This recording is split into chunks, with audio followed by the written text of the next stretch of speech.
Oh, Schaller, you're killing me here.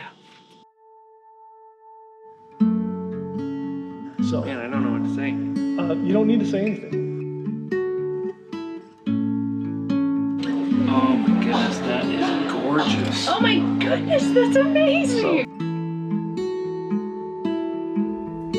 Wow, that is beautiful. If you'd like to follow the process of turning a block of wood like this into a guitar like this, then you've come to the right place. And if you would like to see me give this guitar away, click subscribe, hit the bell.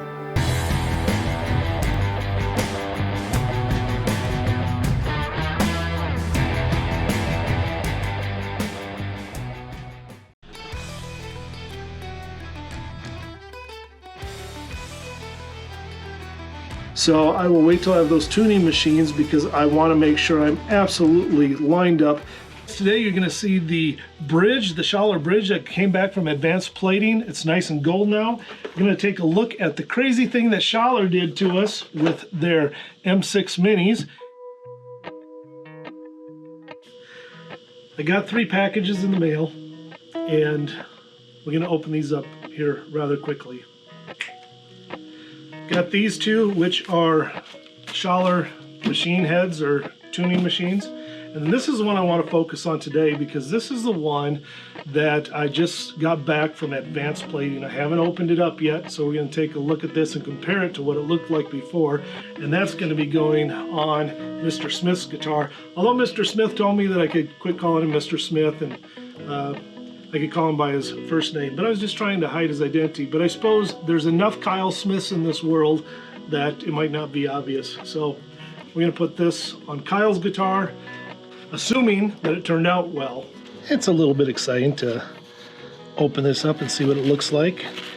Here are pictures. You can see the pictures of what it looked like before I sent it off and I was getting it ready, and it was a chrome.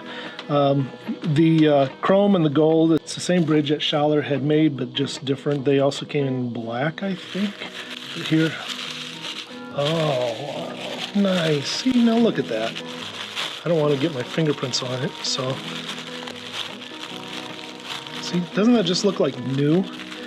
Advanced Plating out of Portland, Tennessee is who I have do this. Now, there's a couple things that I want to show you that I make sure to have done, which might seem like it distracts a little bit, but when it's all put together, it really is fine. I'm going to show you how these screws look kind of goofy, and I'm going to tell you why. So, you see the gold on the ends of the screws.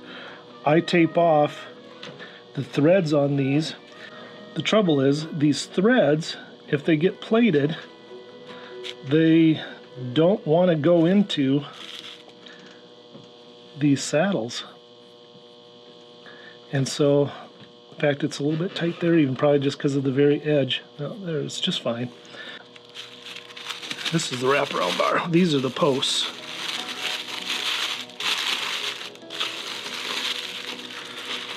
So there's the wraparound bar, and then the post.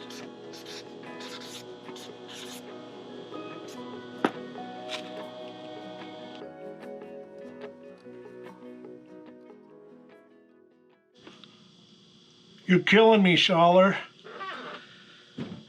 Let's talk buttons for a little bit here. We're going to be getting this ready. This is my plan for today, is I want to get this neck put onto this body, and then I want to get the bridge where it needs to be, which means I need to put my tuning machines on. It's getting complicated. First off, I just gotta say, I love the Schaller products. I really appreciate their tuning machines. It's a 1:18 ratio with the tuners. They feel so solid. They work so well that these hold tune so well, and those strings just don't slip. But not only that, they're so easy to put on and restring because you put the string through, you tighten it down, and you're good to go. Give it a little crank and it's ready. It's not all this spinning around the post and everything. You just put it in and it's so nice. Here's the deal. These are, obviously they're black, so they're not the gold ones, but these are the M6 Minis. It's a new old stock set. This is what was used on the original Clouds, and of course in gold. The reason why is because the buttons are so small and it's quality. These are not the locking version. Then Schaller had the M6 Mini locking as well. Here's the issue. They stopped making the M6 Minis. And now they've replaced it with, this is what I'm told, from Schaller, through another guy that I work with. But anyway, that the M6 135s are taken over for the M6 Minis. They're trying to get rid of the Mini in the name.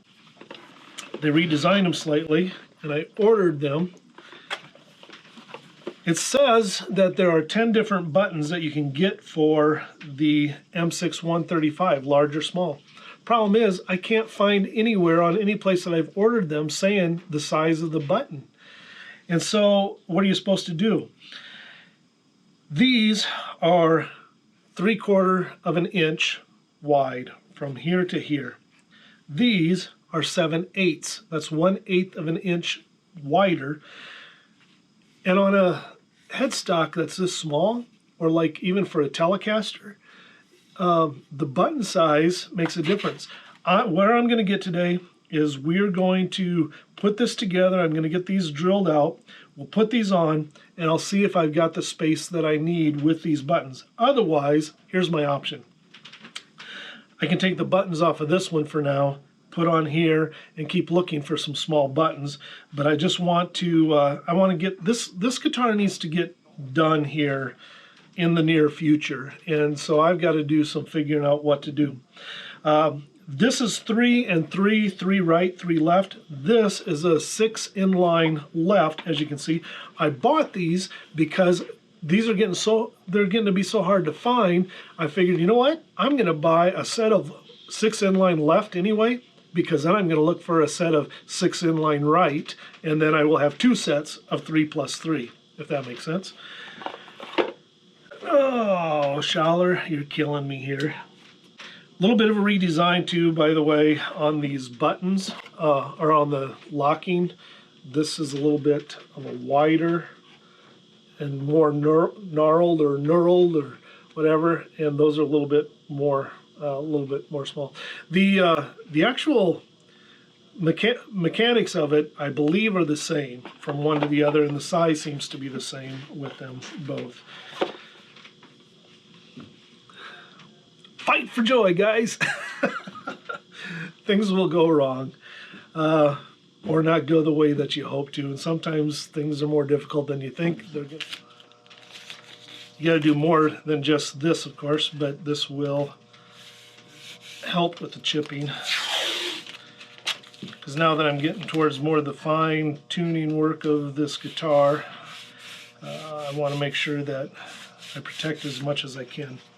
And I want to make sure there's solid wood behind it. But as you can see, it's still not flat. I'm still curved. This needs to be straight through, up and down, perpendicular. So I will build that up.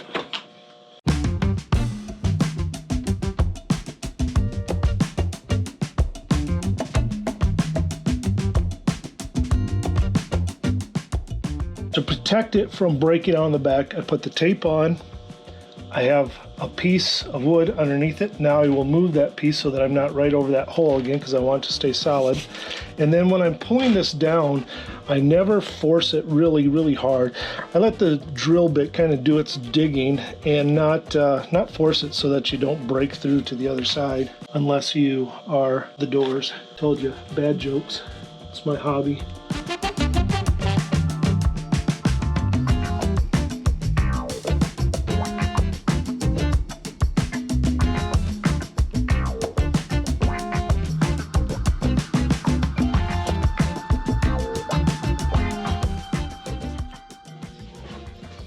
As you can see, there's no chipping out. That's something you just want to be very protective of, to make sure that you don't chip out the wood on the backs as you go through. So just a little bit of precaution. A few seconds is going to make a difference, save you some time repairing stuff. Well, now we're at the moment of truth, and we're going to see if these buttons are going to work on here.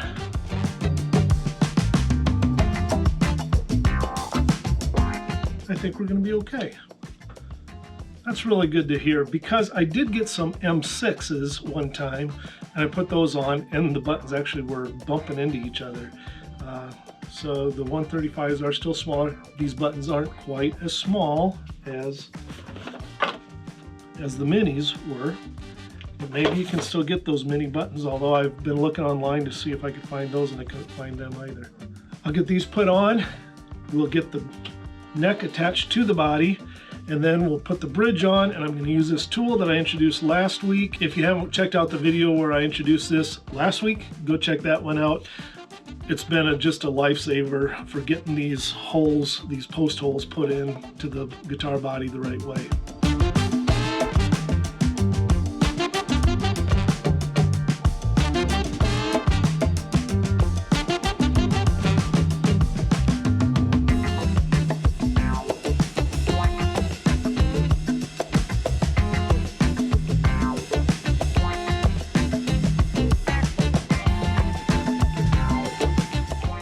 With the neck attached as it's going to be, I take a tape and I go to the 12th fret. Now I put just a small little line right here that'll sand off later, just with a light pencil, so I can make sure that I know what's the 12th, because I don't have any dots on there.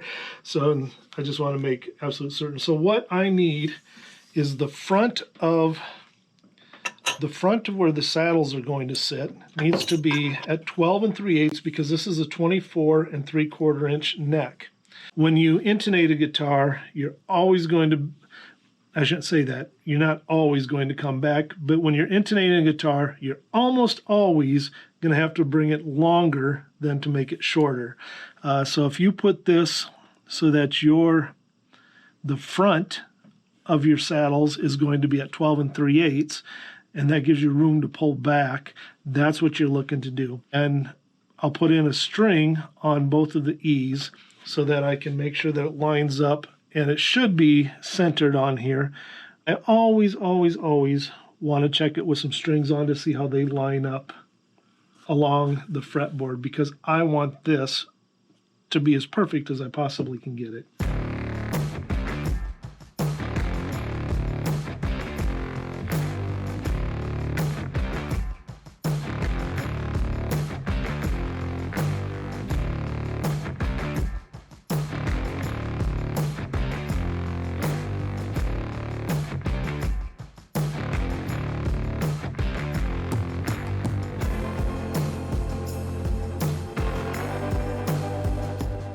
All that I'm looking for is that my lines coming down this are going to be right. Lining up the fretboard, making sure both ends the way they need to be. Checking my string lines that they're good coming down.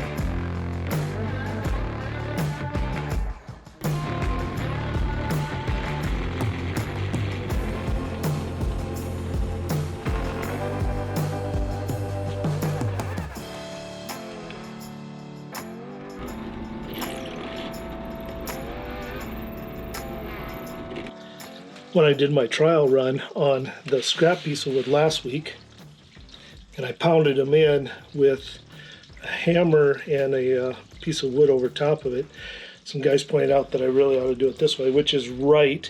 And I guess I was thinking I'd probably do it this way for the guitar, but I was just showing my... So let's see how we do here. Oh, that's still pretty dang tight though. There we go. And put these on. This isn't a big issue, but these are a little bit tight now because of the replating. But here's the big challenge. Let's see if this slides on nice and easy. Yeah, they're just a little bit thick from the plating on there. But yeah, that's good. Good.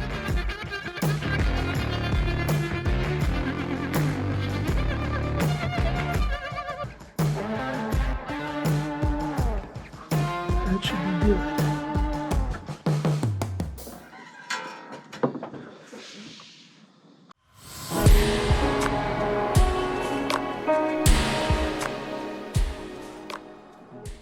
Today my